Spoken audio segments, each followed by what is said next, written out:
ሴቶች ገንዘብ ትወዳላችሁ አይደል? ሰው ቀርጦብሽ ነው?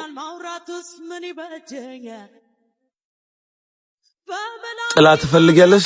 አሁንም በዚህ መንገድ ነው ሴቶቹን የምታሰምጠው? ካላለፈበት ምን ችግር አለው? እድሜክ እኮ አለፈበት። ለወንድ ልጅ እድሜ ቁጥር ነው። በባዶ ኪስ መከራ ነው። ገንዘብ ቢኖርም መከራ ነው። ማጣት ከሚገልጠው መከራ ገንዘብ የሚሸፍነው መከራ ጌጥ ነው። ሴቶች ገንዘብ ትወዳላችሁ አይደል? ለምን አትሄድም? ባልሽ መጣ እንዴ? አዎ። በቃ ተዋወቀዋለሁ። ይቾክላል፣ እሱ አይችልም። ልሸኛችሁ እንዴ? መኪና ገዛክ እንዴ? ኧረ አልገዛውም። እና በምንድን ነው የምትሸኘኝ? በያንጎ ትሄዳላችሁ። የማን ነው? ያንጎ የሁላችን ነው። የትም ለመሄድ ይመቻል፣ በሁሉም ቦታ ይገኛል። ዋጋውም ተመጣጣኝ፣ ለደንበኛም ለሹፌሩም ወሳኝ።